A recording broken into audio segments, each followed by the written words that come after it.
Hello dear friends, आप सभी का वेलकम है तनु क्लासेस आर्ट कुंभ। आज की वीडियो में हम लोग फिर से करने वाले हैं पॉलिटिकल साइंस यानी कि राजनीति शास्त्र के टॉप लघु और दीर्घ प्रश्नों को इस वीडियो में। और जैसे आप सबको पता होगा, हम लोग जो है टोटल 150 प्रश्न का सीरीज शुरू किए हैं, यानी कि आपको हम टोटल 150 प्रश्न को करवाएंगे। और आपको इस बात का भी गारंटी दी है कि जो जितना भी आपका खास करके राजनीति शास्त्र में जो भी प्रश्न पूछेगा वो 150 प्रश्न के अंदर से ही पूछेगा। ठीक है, तो ये जो है उसी का चौथा वीडियो है, यानी कि ये पार्ट 4 है। इससे पहले हम लोग 3 वीडियो कंप्लीट कर चुके हैं। अगर आप नहीं देखे हैं तो इनके बाद उन तीनों को भी जरूर देख लीजिएगा। याद रखिएगा, इन सभी प्रश्नों को आपको हर हाल में आपको अच्छे से पढ़ना है, अच्छे से याद करना है, क्योंकि यहाँ पर सिर्फ वही प्रश्न को लाया गया है चुन करके जो आपके एग्जाम में अक्सर पूछा जाता है। आप अगर एक एक प्रश्न को ध्यान से देखेंगे, गौर करेंगे, तो ये सभी प्रश्न आपको किसी ना किसी बार पूछा गया है। तो ये सभी प्रश्न आपके लिए गिना चुना प्रश्न है, इसलिए प्लीज मेरी बातों को सिर्फ ध्यान से सुनिए। आपको जो है ये प्रश्न याद होगा, आंसर भी याद हो जाएगा, और एग्जाम में आपके सामने जैसे ही ये प्रश्न आएगा आप आसानी से जो है आंसर दे सकते हैं। ठीक है, तो शुरू करते हैं। उससे पहले वीडियो को फटाफट आप लोग शेयर कर दीजिएगा,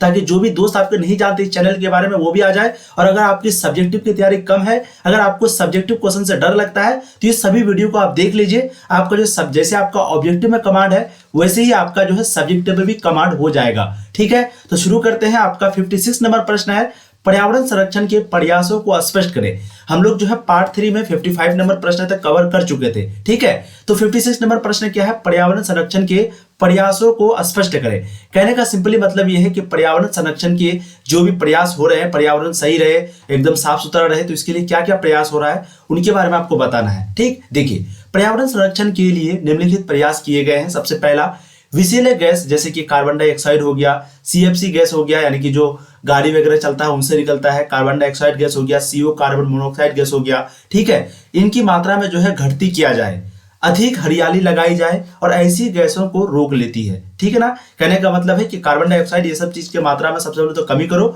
और पेड़ पौधे ज्यादा लगाओ, जिससे क्या होगा, पेड़ पौधे जो है वो कार्बन डाइऑक्साइड को ले लेगा और जो वातावरण है वो साफ रहेगा। तो पहला प्रयास ये होना चाहिए। दूसरा है, वृक्षों की अंधाधुंध कटाई को रोक दिया जाए, यानी कि पेड़ पौधे की जो कटाई हो रही है, जंगलों की जो कटाई हो रही है अंधाधुंध, उनको रोका जाए, उनको कंट्रोल किया जाए। तीसरा, नदियों में जहरीली या तेजाबी पानी ना छोड़ा जाए, यानी कि कहने का मतलब है कि जो भी फैक्ट्री से जो भी गंदगी निकलती है, फैक्ट्री से या फिर नाला से, कोई शहर से पानी को हम सीधा नाला में जाके फेंक देते हैं, और नाला के द्वारा हम नदी में जाके फेंक देते हैं, तो नदी क्या हो जाता है, गंदा हो जाता है। तो नदियों में जो भी वो क्या गंदा होने के बाद वो जहरीली बन जाता है ना। जैसे गंगा नदी सबसे ज्यादा अभी बहुत ज्यादा गंदा है, यमुना नदी।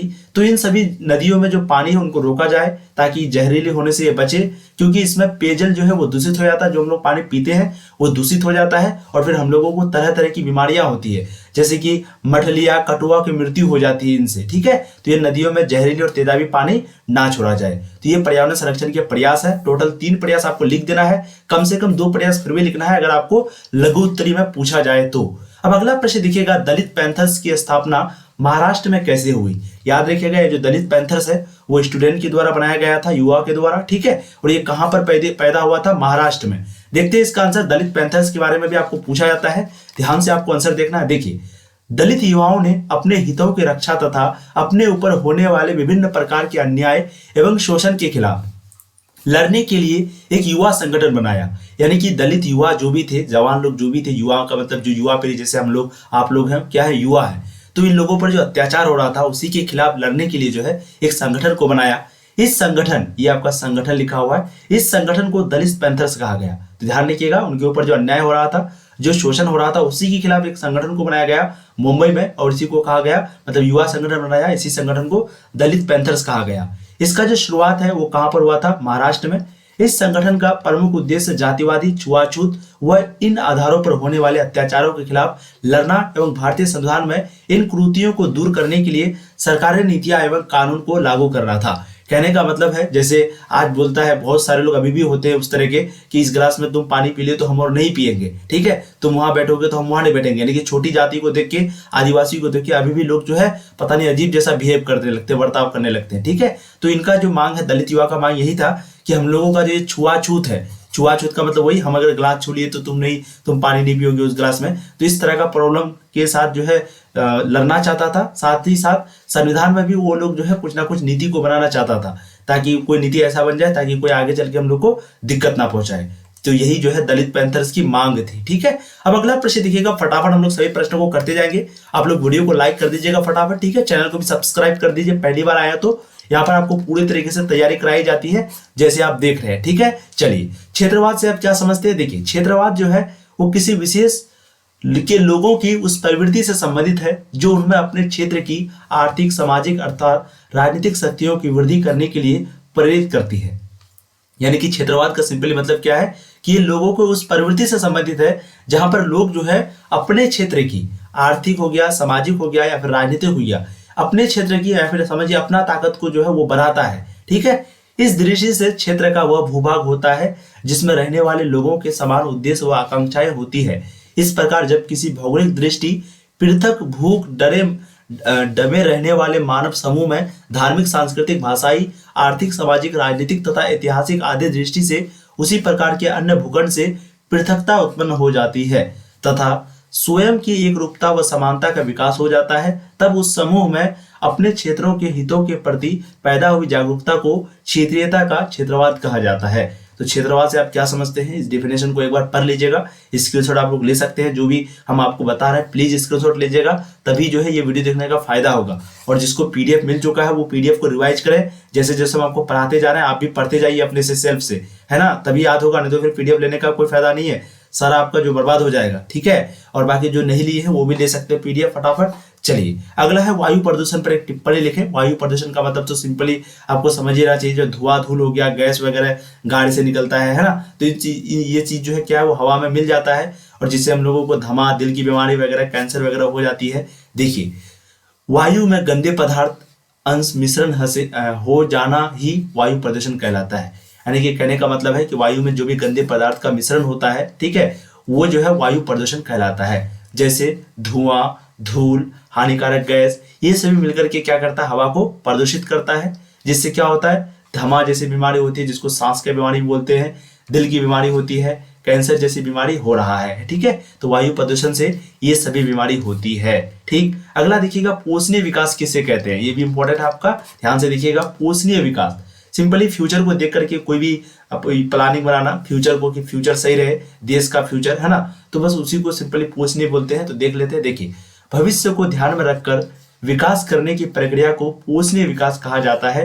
इस विकास में ये अंधाधुंध विकास करने से रोका गया है, यानी कि जो अंधाधुंध कोई विकास करता है, अचानक तरक्की करता है, तो उसको रोका गया है इस पोषणीय विकास में। और फ्यूचर को यानी कि जो भविष्य है उनको हमेशा देख करके ही पोषणीय विकास, यानी कि उसमें हमेशा देख करके ही भविष्य को बनाया जाता है, विकास किया जाता है, इसी को बोलते हैं पोषणीय विकास। ठीक है, अब देखिए 2+2 की संधि से आप क्या समझते हैं, ये भी इंपॉर्टेंट क्वेश्चन है। देखिए अक्टूबर 2010 में भारत के प्रधानमंत्री मनमोहन सिंह ने बने और जापान की यात्रा की। ठीक है, यानी कि अक्टूबर 2010 में भारत के प्रधानमंत्री मनमोहन सिंह और बने और जापान, ये जो लोग जो है जापान की यात्रा की। इस यात्रा में उन्होंने कहा कि अगर चीन भारत पर आक्रमण करता है तो दोनों देश को विदेश मंत्री एक दूसरे के से संपर्क करता है तो चीन से निपटा जा सके।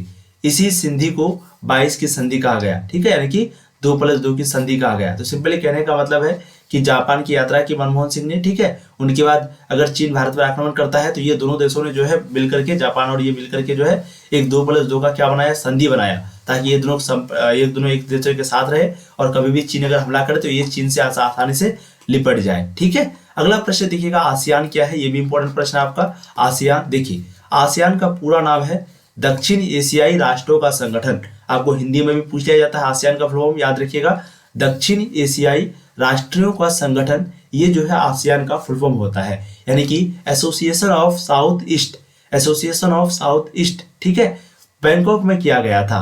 तो आसियान का पूरा नाम सबसे पहले ये है दक्षिण एशियाई राष्ट्रों का संगठन, और इसका जो स्थापना है वो कहाँ पर हुआ था, बैंकॉक में। वर्तमान समय में, हाल ही समय में इसके सदस्य देशों की संख्या कितना है, 105। इसका मुख्यालय कहाँ पर है, जकार्ता। ठीक है, याद रखिएगा आसियान का मुख्यालय जो है वो आपका जकार्ता में है। अगला प्रश्न देखिएगा आसियान की जो स्थापना हुई थी इसका मुख्य उद्देश्य क्या था। तो देखिए आसियान की स्थापना का निम्नलिखित उद्देश्य है जिसको यहाँ पर दिया गया है, जैसे आर्थिक स्थिति या संकट के समय इसके सदस्य देशों की सहायता करना। वैसे तो बहुत सारा उसका उद्देश्य है, ठीक है, एक मेनली दिया गया है कि कोई भी अगर, जैसे कोई भी संधि को क्यों बनाया जाता है, ताकि कोई देश जो है मिलजुल के रहे। ठीक है, तो जितना भी आसियान के सदस्य हैं इन सभी देशों के पास विकल्प क्या है, अगर कोई आर्थिक स्थिति हो गया, कोई संकट आ गया, कोई बाढ़ से हमला कर दिया, तब वहां पर जो है ये देश उनको मदद करेगा जो भी इस ग्रुप में शामिल है। ठीक है, तो आसियान की स्थापना का मुख्य उद्देश्य समझ में आ गया। आसियान क्या आपको समझ में आ गया। आगे देखते हैं आसियान की स्थापना का मुख्य उद्देश्य है क्या है, वही जो अभी हम आपको बताएं। ठीक है ना, अगला देखिए 1991 में नई विश्व व्यवस्था की शुरुआत कैसे हुआ था। फटाफट आप लोग यहाँ पर ध्यान से देखेंगे, मेरी बातों को सुनेंगे। लहरों से डरकर नौका पार नहीं होती, कोशिश करने वालों की कभी हार नहीं होती। हम लोग कोशिश करेंगे, आपको बार बार बोल रहे हैं कि हम लोग अंत तक कोशिश करेंगे। ठीक है, अभी भी डरना नहीं, अभी भी लड़ना है, वक्त अभी भी है हम लोगों के पास। अभी भी चाहे तो बहुत कुछ कर सकते हैं, बस चाहने से होता है, लेकिन नहीं चाहेंगे तो फिर नहीं होगा, है ना। चलिए फटाफट आप लोग जो है ध्यान से प्रश्न को देखिएगा, मेरी बातों को सुनिएगा। 1991 में नई विश्व व्यवस्था की शुरुआत कैसे हुआ था, है ना। 1991 में जो भारत में नई विश्व व्यवस्था की जो शुरुआत हुआ था वो कैसे हुआ था। देखिए, द्वितीय विश्व युद्ध के बाद पूरी दुनिया दो गुटों में बट गया था। जैसे कि एक दुनिया का नाम था पूंजीवादी विचारधारा जो कि अमेरिका का था, और एक का था समाजवादी विचारधारा जो कि सोवियत संघ का था। ठीक है, पूंजीवादी विचारधारा का समर्थन जो है अमेरिका कर रहा था। देखिए सेंटेंस को बढ़ाने के लिए हम देखिए, अब जरूरी नहीं था कि ये देते, लेकिन इसको क्यों दे रहे हैं, ताकि वो आंसर जो है थोड़ा सा बड़ा बने, और जब आंसर थोड़ा सा बड़ा बनेगा तो नंबर भी आपको ज्यादा देगा। ये बिल्कुल फैक्ट है। ठीक है, तो ये दूसरी दुनिया विद्या ये सब भी देने का जरूरत नहीं था, लेकिन थोड़ा सा क्वेश्चन को और ज्यादा लिखने के लिए ये सारा चीज देना पड़ता है। ठीक है, तो पूंजीवादी विचारधारा का समर्थन कौन कर रहा था, अमेरिका कर रहा था, और समाजवादी विचारधारा का समर्थन रूस कर रहा था। अब यहां से समझिएगा तो बिना मतलब का ही आंसर दे दी है 3 लाइन का, जबकि इसका कोई जरूरत नहीं था, लेकिन क्यों दिए, ताकि आंसर ज्यादा दे, सॉरी नंबर ज्यादा दे, है ना। 1991 ईस्वी तक के आते आते सोवियत संघ का जो है पतन हो गया और पूंजीवादी अर्थव्यवस्था को अपना लिया, है ना। पूरे विश्व में अमेरिका का जो है वर्चस्व हो गया। इस तरह 1991 ईस्वी को पूरे विश्व में नई अर्थव्यवस्था की शुरुआत हो गया। ठीक है, और इसी तरीके से 1991 के बाद नई विश्व व्यवस्था की शुरुआत हो गई पूरी दुनिया में, क्योंकि अमेरिका जो है व्यवस्था को अपना लिया था, इस अर्थव्यवस्था को। अगला प्रश्न देखिएगा, मार्शल योजना, बहुत ही इंपॉर्टेंट प्रश्न आपका। जो संघर्ष करता है वो जरूर चमकता है, मेहनत से दूर भागने वाले हमेशा दर बदर भटकता है। तो हम लोगों को संघर्ष करना है, हम लोगों को मेहनत से भागना नहीं है। अगर डर के भागेंगे तो फिर बाद में हम लोगों को दर बदर भटकना पड़ेगा। ठीक है, मार्शल योजना क्या है, तो ये जो है मतलब कि द्वितीय विश्व युद्ध के बाद अमेरिका के द्वारा लाया गया था मार्शल योजना, जिससे कि यूरोपीय देशों की जो भी हालत खराब थी उनको सुधारा जा सके। ठीक है, तो देख लेते हैं। देखिए, यह योजना अमेरिका के, ये कब लाया गया था मार्शल योजना, 1948 में, ये भी याद रखिएगा 1948 में। ठीक है, तो यह योजना अमेरिका के तीसरे विदेश मंत्री के नाम पर शुरू किया गया था। यह योजना यूरोप के देशों में अपने कामों को प्रवृत्ति से चलाना एवं यूरोपीय देशों को युद्ध के लिए तैयार करना था। ठीक है, बाकी द्वितीय विश्व युद्ध के बाद यूरोपीय देशों की जो हालत बद से बदतर हो गई थी, तो उन्हीं को आर्थिक स्थिति उनकी सही हो जाए तो अमेरिका ने उनका मदद किया था मार्शल योजना के तहत में। ठीक है, तो इन सारी चीजों की आप लिख सकते हैं। अगला प्रश्न आपका है, दक्षेस की स्थापना के उद्देश्य बताइए। दक्षेस का स्थापना कब हुआ था, 1985 में हुआ था। तो इसका क्या उद्देश्य है, देखिए ये बहुत इंपॉर्टेंट प्रश्न है, आपको लॉन्ग क्वेश्चन में भी पूछा जाता है, ध्यान दीजिएगा। सबसे पहले सार्क की स्थापना यानी कि दक्षेस की स्थापना जो है वो 8 दिसंबर 1985 को किया गया था। ठीक है, 8 दिसंबर 1985 को दक्षेस की स्थापना किया गया था। इसकी स्थापना बांग्लादेश के ढाका में किया गया था, यानी कि दक्षेस का स्थापना जो है बांग्लादेश के राजधानी ढाका में किया गया था। इसका मुख्यालय जो है वो कहाँ पर है, तो नेपाल की राजधानी, नेपाल की राजधानी आपका काठमांडू होगा। ठीक है, सबसे पहले दक्षेस का स्थापना जो है वो कहाँ किया गया था, ये आप लोग को पहले देखना है। ठीक है, ये प्रश्न जो है आपको ऑब्जेक्टिव में पूछा जाता है। ठीक है, तो सार्क की स्थापना 8 दिसंबर 1985 को हुआ था। इसका जो स्थापना हुआ था वो बांग्लादेश की राजधानी ढाका में हुआ था, लेकिन इसका जो मुख्यालय है वो कहाँ पर है, तो नेपाल की राजधानी ढाका नहीं होगा, नेपाल की राजधानी काठमांडू होगा। ठीक है, याद रखिएगा नेपाल की राजधानी क्या है, काठमांडू। तो नेपाल की राजधानी काठमांडू में जो है इसका मुख्यालय है। ठीक है, किसका, दक्षेस का। बाकी इसका स्थापना बांग्लादेश के ढाका में हुआ था।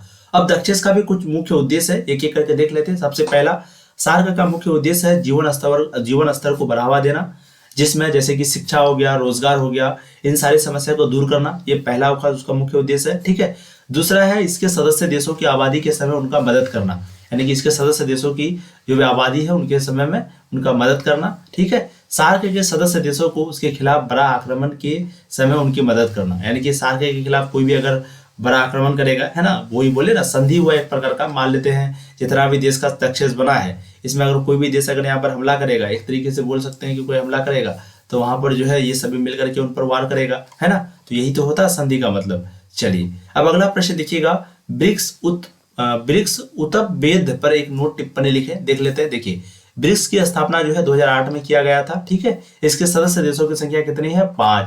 ब्रिक्स की स्थापना 2008 में, इसके सदस्य देशों की संख्या 5। इसके अंतर्गत ब्राजील, रूस, इंडिया, चीन, दक्षिण अफ्रीका आता है ना।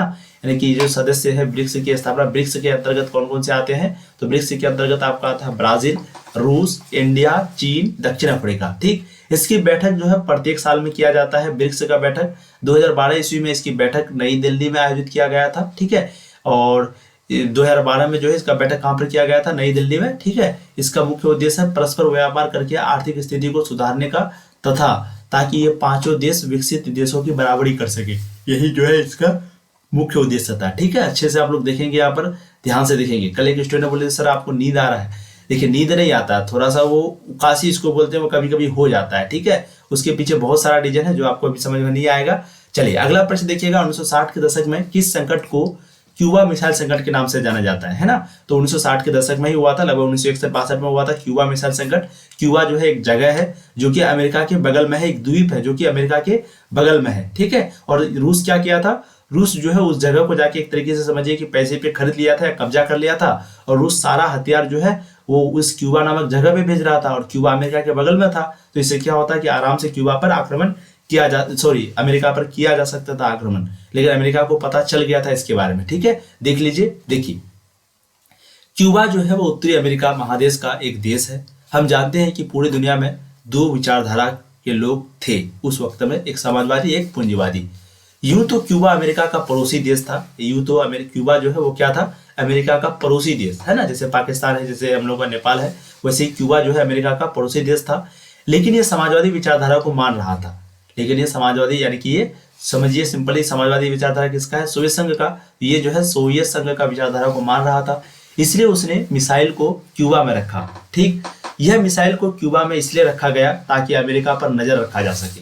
ठीक है, तो रूस ने जो है अपने मिसाइल को कहाँ पर रखा, क्यूबा नामक जगह पर रखा, और क्यूबा कहाँ पर था, अमेरिका के जस्ट बगल में। ठीक है, तो इसका तर्क क्या दिया गया, अमेरिका पर नजर रखी जा सके, इसलिए इसने जो है वहां पर मिसाइल दिया। अमेरिका को यह बात की जानकारी 15 दिनों के बाद लगता है, तब अमेरिका भी अपना सैनिक क्यूबा में भेज देता है। ऐसे लगने लगता है कि दोनों देशों के बीच युद्ध हो जाएगा, वास्तव में युद्ध होता भी नहीं है।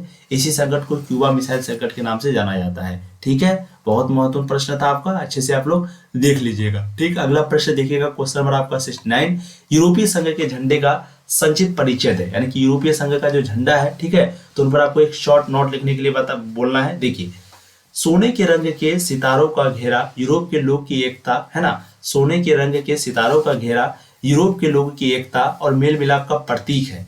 इसमें 12 सितारा है, यूरोपीय संघ के झंडे में टोटल 12 सितारा है, और 12 क्योंकि ये 12 की संख्या यहाँ की सभ्यता और संस्कृति को दर्शाता है ना, ये जो 12 की संख्या है वो यूरोपीय संघ की जो सभ्यता है और जो संस्कृति है उसको दर्शाता है। ठीक है, अगला प्रश्न देखिएगा, क्षेत्रीय संगठन से किसे कहते हैं, तो देखिए ऐसा संगठन जो पूरे देश में ना होकर किसी एक क्षेत्र में होता है उसे ही क्षेत्रीय संगठन कहते हैं। ठीक है, सिंपली क्षेत्रीय संगठन का मतलब ऐसा संगठन जो पूरे देश में ना होकर किसी एक क्षेत्र में होता है उसे ही हम लोग कहते हैं क्षेत्रीय संगठन। ठीक है, अगला प्रश्न देखिएगा, फटाफट हम लोग देखते हुए चलेंगे। अगला प्रश्न आपका, इराक पर अमेरिका ने आक्रमण किया, इसके 2 वास्तविक उद्देश्य बताइए, है ना। इराक पर जो है अमेरिका आक्रमण किया था, इराक पर आप सबको पता होगा, इराक जो है जबरदस्ती का कुवैत पर जो है कब्जा करके रखा था, है ना, वो छोड़ नहीं रहा था, तो अमेरिका जाकर के उसी पर कब्जा कर लिया। ठीक है, तो इराक पर अमेरिका ने आक्रमण किया, इसका वास्तविक उद्देश्य क्या था, तो इराक पर अमेरिका के आक्रमण के 2 वास्तविक उद्देश्य निम्नलिखित है। सबसे पहला, अमेरिका इराक के तेल शोधक कारखाने पर अपना नियंत्रण रखना चाहता था, है ना। अमेरिका जो है वो इराक के तेल शोधक कारखाना जो भी था वहां पर, ठीक है, उन पर वो कंट्रोल रखना चाहता था। कौन, अमेरिका। दूसरा, दुनिया का 40% तेल जो है वो इराक से निकलना जाता है, अमेरिका तेल कारखानों पर अपना रख रखाव चाहता था, इसलिए उसने इराक पर आक्रमण किया। ठीक है, अमेरिका तेल कारखानों पर अपना रख रखाव रखना चाहता था, लेकिन यूएसए जो है नहीं चाहता था, है ना। सिंपली मतलब कि इराक निकाला जाता था, अमेरिका तेल कारखानों पर अपना रख रखाव चाहता था, इसलिए इसने इराक पर आक्रमण किया। तो इराक पर अमेरिका ने आक्रमण क्यों किया, इसके 2 वास्तविक उद्देश्य आप यहाँ पर अच्छे से देख लीजिए, इसको नोट कर लीजिए या फिर स्क्रीनशॉट ले लीजिए। ठीक है, अब दूसरा पॉइंट आप देख लीजिएगा, अमेरिका चाहता था कि इराक पर उसके मनपसंद का सरकार बने ताकि वह कुवैत एवं अन्य देशों के साथ मित्रता कायम रख सके, है ना। और अमेरिका क्या चाहता था कि इराक जो जबरदस्ती कब्जा करके रखा था, ठीक है, तो अमेरिका बस यही चाहता था कि वो जो इराक पर उसके मनपसंद का सरकार बने, कोई दिक्कत नहीं हम लोगों को, ठीक है, वो कुवैत एवं अन्य देशों के साथ मित्रता कायम रख सके एवं इनके तेल शोधक कारखानों पर नियंत्रण रख सके। ठीक है, ये 2 कारण था, सिंपली आपको कहने का मतलब है कि इराक पर अमेरिका का दो वास्तविक उद्देश्य, ठीक है, तो वो आपका वास्तविक उद्देश्य हो गया।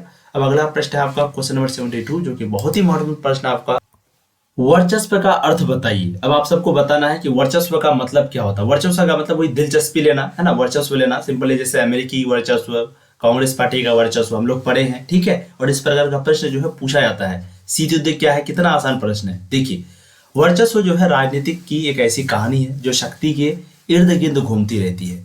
दुनिया के सभी देश चाहते हैं कि पूरी दुनिया में मेरी हुकूमत हो, लेकिन हम हर रोज बात करते हैं कि पूरी दुनिया में अमेरिका ताकतवर होता जा रहा है। ये ताकत हम सैन्य हथियार एवं संस्कृति और में देखते हैं, उसे ही वर्चस्व कहते हैं, ठीक है। यानी कि अमेरिका के पास जैसे ताकत है, वैसे ही ताकत अगर हम लोग और किसी के पास देखते हैं तो उसी को कहते हैं वर्चस्व, ठीक है। अगला है शीत युद्ध क्या है। ये प्रश्न हम आपको कई बार करवा चुके हैं।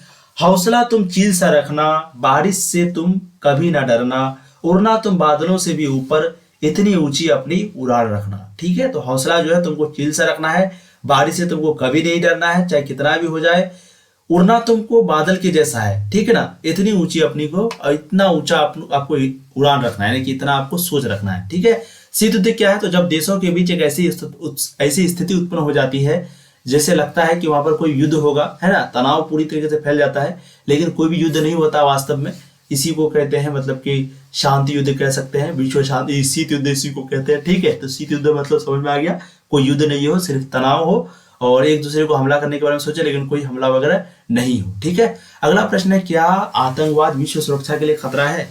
क्या आतंकवाद विश्व सुरक्षा के लिए खतरा है, तो बिल्कुल खतरा है। देख लीजिए, जी हाँ, यह बिल्कुल सत्य है कि आतंकवाद जो है वो पूरे दुनिया के लिए सुरक्षा के लिए खतरा है। ये लोग कुछ ऐसे घटना को अंजाम देते हैं जो मानव जाति के लिए गंभीर खतरा है, ठीक है। यानी कि ये जो आतंकवाद लोग है ऐसा ऐसा काम कर लेता है जो कि मानव जाति के लिए बहुत गंभीर खतरा है। आतंकवाद अपने हित के लिए कुछ ऐसे घटना को अंजाम देते हैं जिससे मानव को लहूलुहान होना पड़ता है, ठीक है। यही कारण है कि आतंकवाद विश्व सुरक्षा के लिए एक खतरा और एक भयंकर चुनौती है, ठीक है। वीडियो को प्लीज जो लाइक नहीं किए कर दीजिएगा अभी फटाफट, चैनल को भी सब्सक्राइब कर दीजिए, ठीक है। वेबसाइट पे आपका सब्जेक्टिव क्वेश्चन आ रहा है तो उनको भी जाके देख लीजिएगा, वेबसाइट में सब्जेक्टिव ऑब्जेक्टिव दोनों तरह का, ठीक है। और बाकी कम समय में बेहतर तैयारी करने के लिए आप नंबर में भी आप जो है कर सकते हैं। आपको हम नंबर कई बार दे चुके हैं, 7667532320, ये जो है नंबर है, ठीक है। इस नंबर पे आप व्हाट्सएप मैसेज करेंगे, सभी पीडीएफ के लिए सभी सब्जेक्ट का आपको मिल जाएगा बहुत कम प्राइस में, ठीक। चलिए, अब दूसरी दुनिया से क्या समझते हैं, तो दूसरी दुनिया का सिंपली मतलब तो वही है, एक तरफ अमेरिका तो एक तरफ आपका सोवियत संघ, ठीक है। देख लीजिए, जब रूस में समाजवाद की स्थापना किया गया तो यूरोप की पूंजीवादी देशों ने इसको चिढ़ाने के लिए उसे दूसरी दुनिया कहकर पुकारा, है ना। पूंजीवादी देशों ने इसको जब चिढ़ाने के लिए उसके दूसरी दुनिया को क्या कहकर, दूसरी दुनिया को मतलब कि दूसरी दुनिया कहकर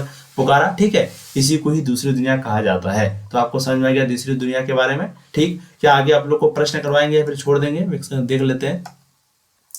56 नंबर प्रश्न जो है हम लोग कर लेते हैं, ठीक है, देख लेते हैं, इंपॉर्टेंट है। देखिए, ऑपरेशन डेजर्ट स्टॉर्म क्या है, तो इराक ने कुवैत पर 1990 ईस्वी को कुवैत पर कब्जा कर लिया था, है ना। इराक जो है कुवैत पर 1990 में कब्जा किया था। अमेरिका ने कुवैत को आजाद कराने के लिए 34 देशों का भारी भरकम से 6,60,000 सैनिकों को इराक के विरुद्ध जो है मतलब कि इराक के विरुद्ध युद्ध में उतार दिया। उसे ही ऑपरेटर डेजर्ट स्टॉर्म कहा जाता है, ठीक है। समझ में आ गया आपको। इराक ने कुवैत पर 19,000 ईस्वी को कुवैत पर कब्जा किया था, ठीक है, 1990 में किया था। और अमेरिका ने कुवैत को आजाद कराने के लिए 34 देशों का भारी भरकम लिया था सैनिक, जिसमें 6,60,000 सैनिक आए थे उनके पास। लेकिन 6,60,000 में जो 75% सैनिक है वो सिर्फ और सिर्फ किसके पास, अमेरिका के पास है, ठीक है। चलिए, अगला प्रश्न है प्रथम खाड़ी युद्ध के बारे में, देख लेते हैं इसको भी फटाफट। देखिए, प्रथम खाड़ी युद्ध पर टिप्पणी लिखे, यानी कि एक शॉर्ट नोट लिखने के लिए कह रहा है, देखते हैं। 1990 ईस्वी को इराक ने कुवैत पर कब्जा किया, ठीक है। इराक ने जो है कुवैत पर कब्जा किया, कब्जा कर लिया। इराक ने कुवैत के तेल वाले क्षेत्र को अपना क्षेत्र बनाकर उस पर आक्रमण कर दिया, ठीक है। इराक जो है वो कुएं के तेल को अपना बनाकर इस क्षेत्र पर जो है आक्रमण कर दिया। संयुक्त राष्ट्र संघ ने अमेरिका की अगुवाई पर सैन्य की इराक के विरुद्ध युद्ध करने के लिए भेजा, जिसमें अमेरिका की बुरी तरह से हार हुआ। इस युद्ध को ही प्रथम खाड़ी इराक युद्ध के नाम से भी जाना जाता है, ठीक है। तो प्रथम खाड़ी युद्ध के बारे में भी आपको समझ में आ गया। अब जो नेक्स्ट वीडियो आएगा आपका पार्ट 5, वहां पर हम लोग पीली क्रांति, वायु प्रदूषण और आपका इंपॉर्टेंट क्वेश्चन है, तो सभी क्वेश्चन को खत्म करेंगे, ठीक है। बाकी जो पीडीएफ नहीं लिए हैं वो पीडीएफ ले लीजिएगा, बहुत ही कम प्राइस है आपके लिए, ठीक है ना। फिर जो है 2024 वाले जो भी स्टूडेंट हैं उनको भी बताइएगा इस चैनल के बारे में, और उनको भी बताइएगा सर किस तरीके से क्या है नहीं है सारा चीज़, ठीक है। और बाकी चलिए मिलते हैं नेक्स्ट क्लास में, तब तक के लिए जय हिंद। आप लोग ऐसे ही पढ़ाई करते रहिए, ऑल द वेरी बेस्ट। मजा आया आप लोगों को तो फटाफट आप लोग कमेंट भी करेंगे। Thank you so much.